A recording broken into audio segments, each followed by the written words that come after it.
Hey, how's it going, guys? I was just thinking about it and I thought it might be interesting, and I was wondering what your experiences are with high-end guitars that you regret getting rid of.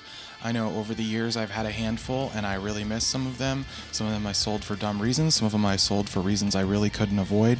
So I'm just curious what your guys' experiences were with this. Right off the bat is my Carvin HF2 Fatboy guitar.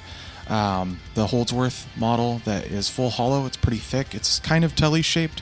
I bought that when I was 16. It was my first high-end guitar.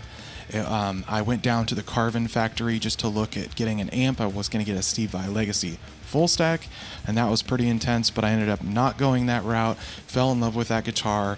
It was probably one of the guitars I've owned the longest, even though I don't own it anymore.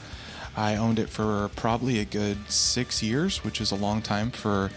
especially, I went through a big Craigslist phase of buying, selling, and trading because I was just really enjoying it and I had a lot of free time in college.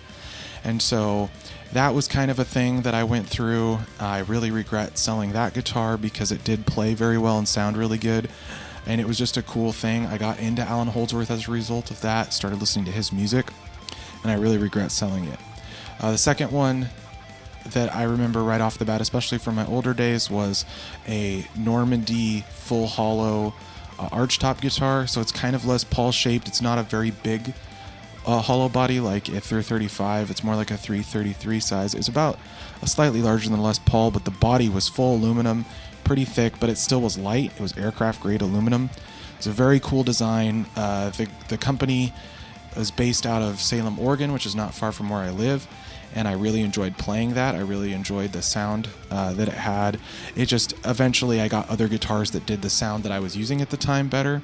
And that leads me to the third one I regret selling, the Ibanez MTM1 Mick Thompson signature model, the red one that was a little more expensive than the MTM2 that they made in white, and his other X-shaped guitars that they made for him. Obviously he's with Jackson now, but at the time, probably wasn't even that big of a Slipknot fan. I think I got into them later because of the guitar. I loved it so much. The weirdest thing about that guitar, and other people have noticed this, is that it has a Floyd Rose nut, but the bridge is a weird version of a Floyd Rose that is locked into place. It could raise and lower, but that's it. It was kind of locked in place. So it has all the hassles of a Floyd, but it's a fixed bridge by the factory standard. But I loved it. It's a neck through, all mahogany, very metal sounding guitar, had the original blackouts in it, and it was my first exposure to active pickups, and I really loved that guitar. I had two. The next two, will go 3 and 4, are my MusicMan John Petrucci 7 strings. The first one I got was a JP7 in Mystic Dream with the piezo, so it's the 7-string model that color shifts, and that had a their gunstock oil finish neck, and the pickups in it, I think it's the Crunch Lab liquefier or whatever. I didn't love the pickups, but I loved how it played. I owned it for a while. I made a lot of videos with it. I can link those in the description. That I sold. I actually got that on clearance at my local Guitar Center. It had sat on the wall for 3 years.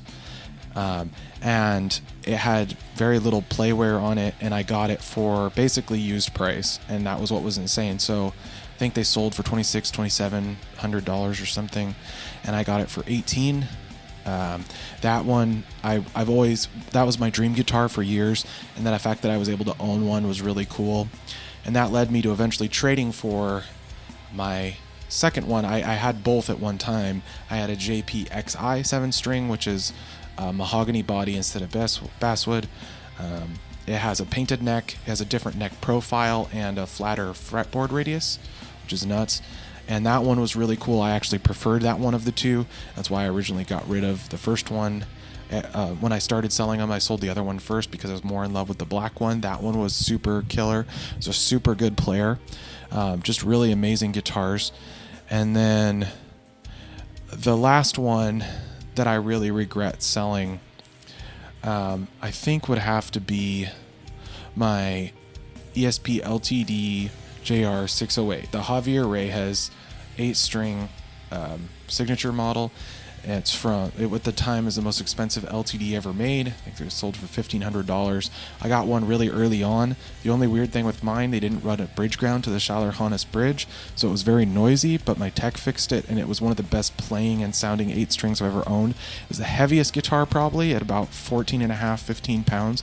Actually chose the heaviest one because I was on Zounds, and you could pick what they looked like. So it was like Sweetwater, where you can see which top looked the best, and it also happened that the heaviest one had the coolest looking top. I really loved how that played. It was one of the coolest 8 strings I've ever owned. So please hit me up in the comments.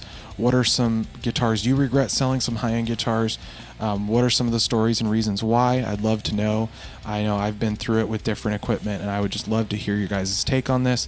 So like, subscribe, and share. Thank you so much.